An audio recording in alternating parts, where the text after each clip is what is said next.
Good afternoon, beautiful people. Welcome to Bible in a Year with Lovie.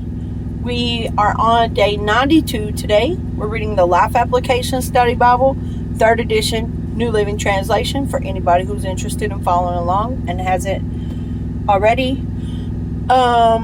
Today we're going to read Judges 16, 17, and 18. We're going to flip over to Luke chapter 7 and start it off. We'll read it about halfway. Yeah. So, I got to go to church this morning. Yes, it was a beautiful service. I attend Encounter Quinlan. We actually are getting ready to move into a new building. So, for anybody who's interested, next Sunday, they're going to have a special bounce house, cookout, celebration at the new facility in Quinlan, Texas. It's connected to Fix and Feed for anybody who's interested. We have an awesome church family and everybody's welcome, and we would love to have y'all come. Chances are I probably won't get to be there because I do leave back out tonight, but that's okay. I got to be at church today. And yes, my birthday is tomorrow. And thank you to my friend Casey Cotton for just showing me love. And, my friend Casey gave me this bracelet. It's a remembrance bracelet for my dog Hank that I just had to put down. And she got me this, it's a picture. It's like a frame, and it's got a picture of my dog Hank on this side, and it's got a heart dangling from it, and it has a really sweet saying in it. And if I had it right here, I'd show it to y'all. I'll show it to y'all eventually. But extra special birthday present, and that just made my day. I got teary-eyed when I saw it. It was very sweet and thoughtful. So thank you, Casey Cotton. And she also got me the balloons and a Diet Dr. Pepper. She loves me. I love her too. Anyways, my church family's awesome, and y'all are welcome to join next Sunday at the celebration. Yes. But today we're going to start with Judges chapter 16. We're going to see what happens in the story of Samson. Such a good story. So if y'all are ready, let's dive right in. Judges chapter 16. One day Samson went to the Philistine town of Gaza and spent the night with a prostitute. Word soon spread that Samson was there, so the men of Gaza gathered together and waited all night at the town gates. They kept quiet during the night, saying to themselves, "When the light of morning comes, we will kill him." But Samson stayed in bed only until midnight. Then he got up, took hold of the doors of the town gate, including the 2 posts, and lifted them up, bar and all. He put them on his shoulders and carried them all the way to the top of the hill across from Hebron. Because Samson was mighty. Sometime later, Samson fell in love with a woman named Delilah, who lived in the valley of Sorek. The rulers of the Philistines went to her and said, "Entice Samson to tell you what makes him so strong and how he can be overpowered and tied up securely. Then each of us will give you 1,100 pieces of silver."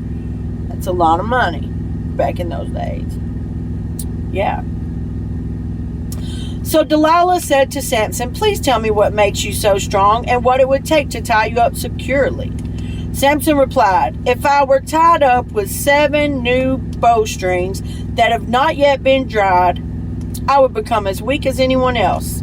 So the Philistine rulers brought Delilah 7 new bowstrings, and she tied Samson up with them. She had hidden some men in one of the inner rooms of her house, and she cried out, "Samson, the Philistines have come to capture you." But Samson snapped the bowstrings as a piece of string snaps when it's burned by fire.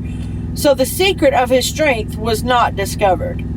Afterward, Delilah said to him, "You've been making fun of me and telling me lies. Now please tell me how you can be tied up securely." Samson replied, "If I were tied up with brand new ropes that have never been used, I would become as weak as anyone else." So Delilah took new ropes and tied him up with them. The men were hiding in the inner room as before. And again, Delilah cried out, "Samson, the Philistines have come to capture you." But again, Samson snapped the ropes from his arms as if they were thread. Mind you, if he can't see by now that, like, this woman is, like, messing with you, like she's trying to have you killed, why are you still messing with somebody that's trying to have you killed? Like, let's use some logic, okay? She set you up the first time. That didn't work. She set you up a second time. That didn't work. Let's see what else happens. I'm telling you, this story is crazy.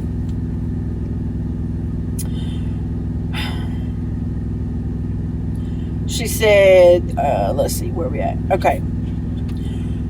Then Delilah said, "You've been making fun of me and telling me lies. Now tell me how you can be tied up securely." Samson replied, "If you were to weave the 7 braids of my hair into the fabric on your loom and tighten it with the loom shuttle, I would become as weak as anyone else."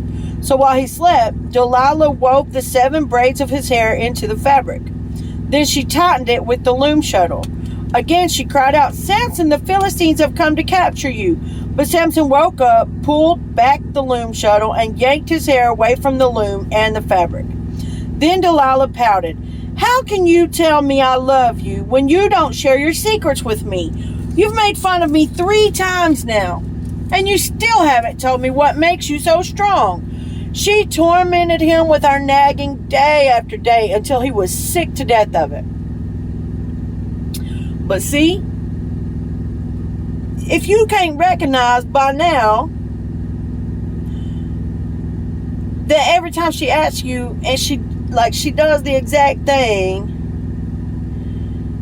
and the Philistines are trying to attack you every time, like if you can't recognize that there's a problem there, she's trying to set you up, like, why would you ever actually tell her the truth? Why would you even stay there in the first place? Happens all the time, though. We end up staying in situations that we were never meant to be in the first place. Finally, Samson shared his secret with her. "My hair has never been cut," he confessed, "for I was dedicated to God as a Nazirite from birth. If my head were shaved, my strength would leave me, and I would become as weak as anyone else." Delilah realized that he had finally told her the truth. So she sent for the Philistine rulers. "Come back one more time," she said, "for he has finally told me his secret." So the Philistine rulers returned with the money in their hands. Delilah lulled Samson to sleep with his head in her lap, and then she called in a man to shave off the 7 locks of his hair. In this way she began to bring him down, and his strength left him. Then she cried out, "Samson, the Philistines have come to capture you." When he woke up, he thought, "I will do as before and shake myself free." But he didn't realize the Lord had left him. So the Philistines captured him and gouged out his eyes. They took him to Gaza, where he was bound with bronze chains and forced to grind grain in prison. But before long, his hair began to grow back. The Philistine rulers held a great festival, offering sacrifices and praising their god, Dagon. They said, "Our God has given us victory over our enemy Samson." When the people saw him, they praised their God, saying, "Our God has delivered our enemy to us. The one who killed so many of us is now in our power." Half drunk by now, the people demanded, "Bring out Samson so he can amuse us." So he was brought from the prison to amuse them, and they had him stand between the pillars supporting the roof. Samson said to the young servant who was leading him by the hand, "Place my hands against the pillars that hold up the temple. I want to rest against them." Now the temple was completely filled with people. All the Philistine rulers were there, and there were about 3,000 men and women on the roof who were watching as Samson amused them. Then Samson prayed to the Lord, "Sovereign Lord, remember me again. Oh God, please strengthen me just one more time. With one blow, let me pay back the Philistines for the loss of my 2 eyes." Then Samson put his hands on the two center pillars that held up the temple. Pushing against them with both hands, he prayed, "Let me die with the Philistines." And the temple crashed down on the Philistine rulers and all the people. So he killed more people when he died than he had during his entire lifetime. Later, his brothers and other relatives went down to get his body. They took him back home and buried him between Zorah and Eshtaol, where his father Manoah was buried. Samson had judged Israel for 20 years. There's a note on top. This came from when I was at the Help Church in Mount Vernon. This was one of my pastor's points. You cannot entertain sin and expect to escape its consequences. And that is a fact. You can't keep doing whatever you want to do and thinking you're just going to get away with it, because it's going to catch up to you one way or the other. Now, you have the choice. You choose today who you will serve. You have the choice. What do you want to do with yourself? Where do you want to spend eternity? You can't keep living a life of sin and thinking that you're going to make it into heaven because you gave your life. Look, these preachers don't be telling it right. Like, you can't just ask for forgiveness, accept God into your heart, and then not change anything that you're doing. You have to accept Christ into your heart, allow him to change you, allow him to be the potter forming the clay, and start living right. Stop living in sin and thinking you're going to go to heaven when you die because you got saved at one time. No, it doesn't work like that. You have to actually make changes. You have to at least try to live a godly life, and you have to repent. And if you get saved and you don't start feeling conviction in your heart for the things that you're doing that are not of God, then you weren't really saved.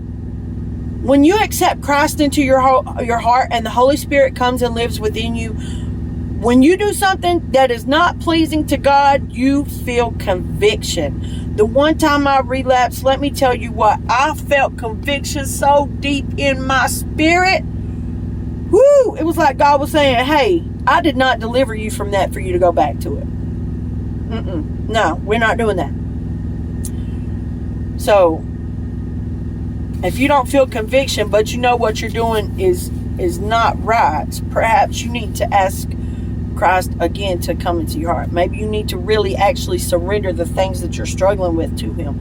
Lay it all down. Lay it all down at the feet of Jesus. Leave it there. Stop going back to your mess.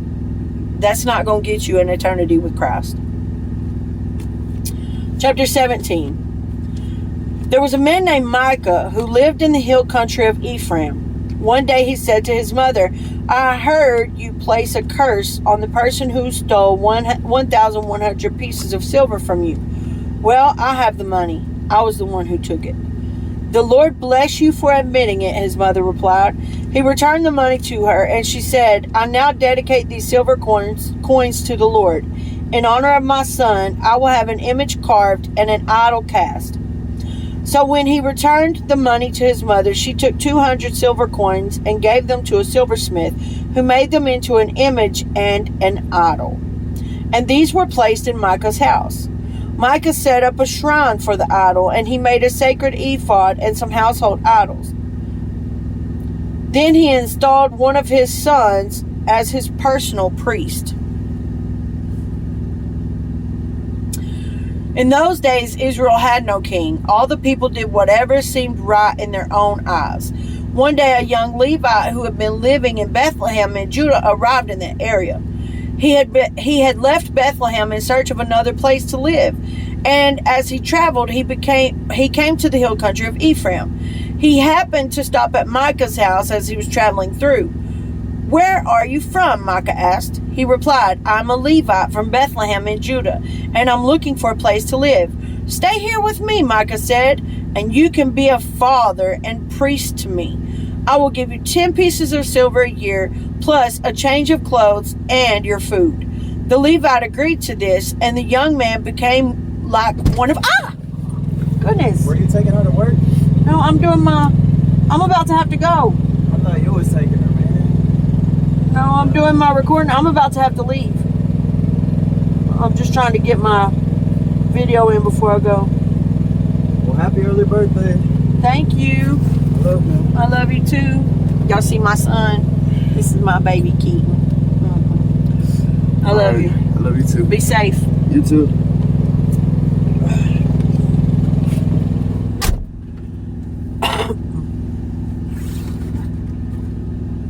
I'm parked in my driveway at my house right now. But I am getting ready to go. Anyways, that was my son. Y'all got to see one of my children. He's an adult. I mean, whatever. Anyways, here we go. Let me get back to it.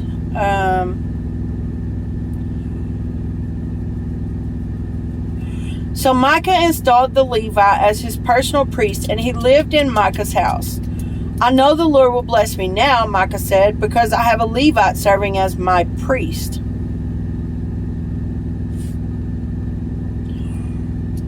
Your priest, where you are worshiping idols that you had made for yourself. And you think God's going to bless you for that? No. Goodness. All right. Chapter 18. Now in those days Israel had no king, and the tribe of Dan was trying to find a place where they could settle. For they had not yet moved into the land assigned to them when the land was divided among the tribes of Israel. So the men of Dan chose from their clans 5 capable warriors from the towns of Zorah and Eshtaol to scout out a land for them to settle in. When these warriors arrived in the hill country of Ephraim, they came to Micah's house and spent the night there. While at Micah's house, they recognized the young Levite's accent. So they went over and asked him, "Who brought you here, and what are you doing in this place? Why are you here?" He told them about his agreement with Micah and that he had been hired as Micah's personal priest. Then they said, "Ask God whether or not our journey will be successful." "Go in peace," the priest replied, "for the Lord is watching over your journey." So the 5 men went on to the town of Laish, where they noticed the people living carefree lives like the Sidonians. They were peaceful and secure. The people were also wealthy because their land was very fertile, and they lived a great distance from Sidon and had no allies nearby. When the men returned to Zorah and Eshtaol, their relatives asked them, "What did you find?" The men replied, "Come on, let's attack them. We've seen the land and it's very good. What are you waiting for? Don't hesitate to go and take possession of it. When you get there, you will find the people living carefree lives. God has given us a spacious and fertile land lacking in nothing." So 600 men from the tribe of Dan, armed with weapons of war, set out from Zorah and Eshtaol. They camped at a place west of Kiriath Jearim in Judah, which is called Mahane Dan to this day. Then they went on from there until the hill country, went into the hill country of Ephraim, and came to the house of Micah. The 5 men who had scouted out the land around Laish explained to the others, "These buildings contain a sacred ephod as well as some household idols, a carved image, and a cast idol. What do you think you should do?" Then the 5 men turned off the road and went over to Micah's house where the young Levite lived and greeted him kindly. As the 600 armed warriors from the tribe of Dan stood at the entrance of the gate, the 5 scouts entered the shrine and removed the carved image and the sacred ephod, the household idols, and the cast idol. Meanwhile, the priest was standing at the gate with the 600 armed warriors. When the priest saw the men carrying all the sacred objects out of Micah's shrine, he said, "What are you doing?" "Be quiet and come with us," they said. "Be a father and priest to all of us. Isn't it better to be a priest for an entire tribe and clan of Israel than for the household of just one man?" The young priest was quite happy to go with them, so he took along the sacred ephod, the household idols, and the carved image. They turned and started on their way again, placing their children, livestock, and possessions in front of them. When the people from the tribe of Dan were quite a distance from Micah's house, the people who lived near Micah came chasing after them. They were shouting as they caught up with them. The men of Dan turned around and said to Micah, "What's the matter? Why have you called these men together and chased after us like this?" "What do you mean, what's the matter?" Micah replied. "You've taken away all the gods I have made and my priest, and I have nothing left." The men of Dan said, "Watch what you say. There are some short-tempered men around here who might get angry and kill you and your family." So the men of Dan continued on their way. When Micah saw that there were too many of them for him to attack, he turned around and went home. Then, with Micah's idols and his priests, the men of Dan came to the town of Laish, whose people were peaceful and secure. They attacked with swords and burned the town to the ground. There was no one to rescue the people, for they lived a great distance from Sidon and had no allies nearby. This happened in the valley near Beth Rehob. Then the people of the tribe of Dan rebuilt the town and lived there. They renamed the town Dan after their ancestor, Israel's son, but it had originally been called Laish. Then they set up the carved image, and they appointed Jonathan, son of Gershom, son of Moses, as their priest. This family continued as priests for the tribe of Dan until the exile. So Micah's carved image was worshipped by the tribe of Dan as long as the tabernacle of God remained at Shiloh.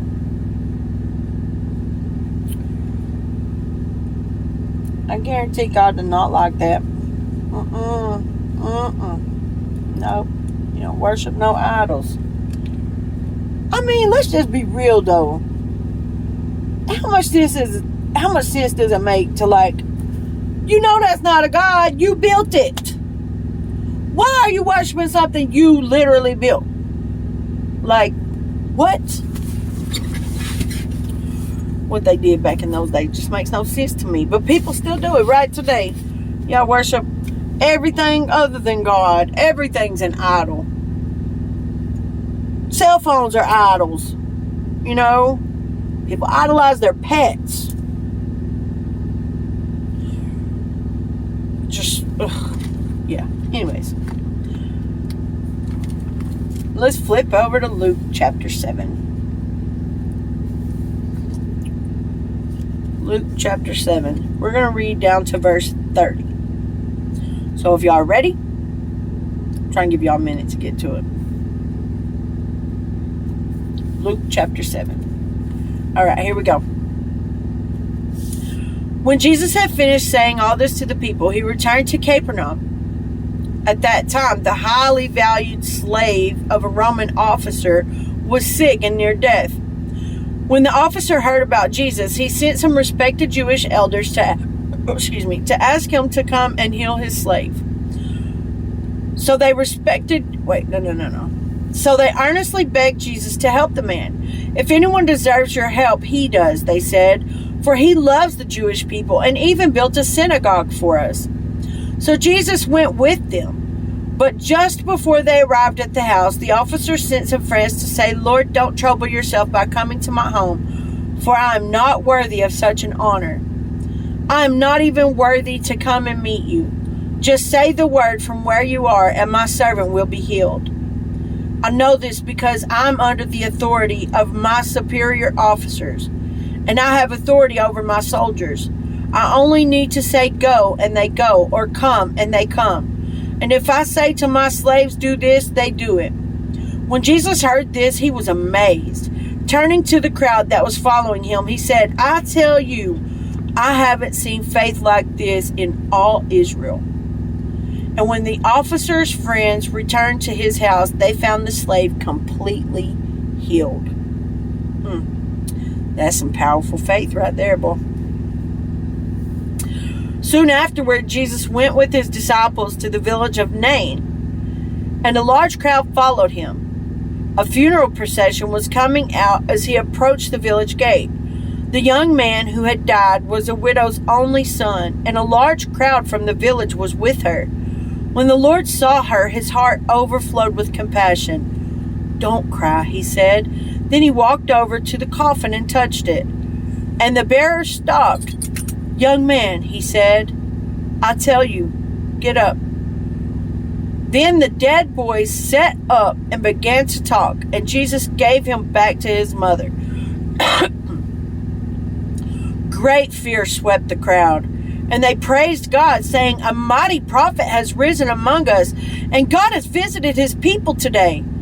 And the news about Jesus spread throughout Judea and the surrounding countryside. You quit that. You don't be chewing on stuff. Cookie. I always wanted to chew on something. She's still a puppy, but I have to get on to her frequently.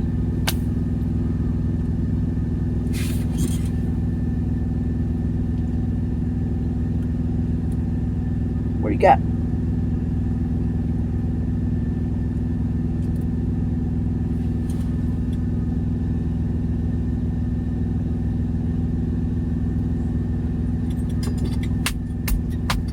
Bad girl.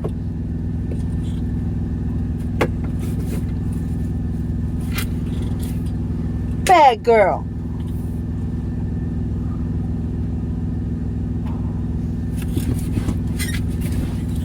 She's actually chewing up my truck this time. Hard-headed butt. Okay, I'm sorry for that. See the distractions. You see how distractions come in? Like, you see how that works? Try to take me off what I'm doing here, trying to keep me from finishing reading. Satan can get under my feet. We got this. Anyways.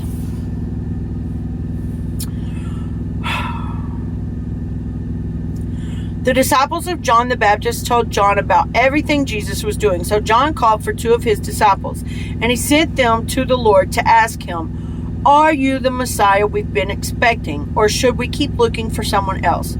John's 2 disciples found Jesus and said to him, "John the Baptist sent us to ask, are you the Messiah we've been expecting, or should we keep looking for someone else?"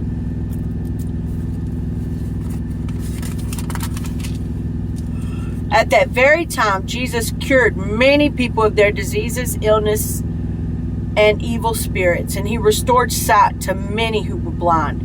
Then he told John's disciples, "Go back to John and tell him what you have seen and heard. The blind see, the lame walk, and those with leprosy are cured. The deaf hear, the dead are raised to life, and the good news is being preached to the poor." And he added, "God blesses those who do not fall away because of me." Yes. After John's disciples left, Jesus began talking about him to the crowds. "What kind of man did you go into the wilderness to see? Was he a weak reed, swayed by every breath of wind? Or were you expecting to see a man dressed in expensive clothes? No. People who wear beautiful clothes and live in luxury are found in palaces. Were you looking for a prophet? Yes. And he is more than a prophet. John is the man to whom the scriptures refer when they say, 'Look, I'm sending a messenger ahead of you, and he will prepare your way before you.' I tell you, of all who have ever lived, none is greater than John. Yet even the least person in the kingdom of God is greater than he is." Yes. When they heard this, all the people, even the tax collectors, agreed that God's way was right, for they had been baptized by John. But the Pharisees and experts in religious law rejected God's plan for them, for they had refused John's baptism. And that's all for today, you guys. I just love that he's like, God blesses those who do not fall away because of me. Keep walking, man. Keep walking. Keep trusting. Keep knowing that God is the great everything. He is who he is.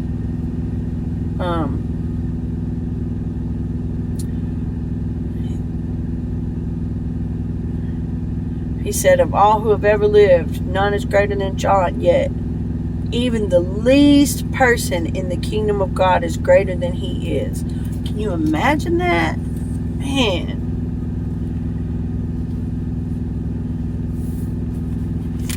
Anyways, that's all for today, you guys. Thank you for joining in. Remember that if you want to see a change, you have to be the change. We lead by example, we follow by design. If it ain't a God thing, it ain't a good thing. So my prayer for you guys is that y'all have a wonderful, fabulous Memorial Day weekend.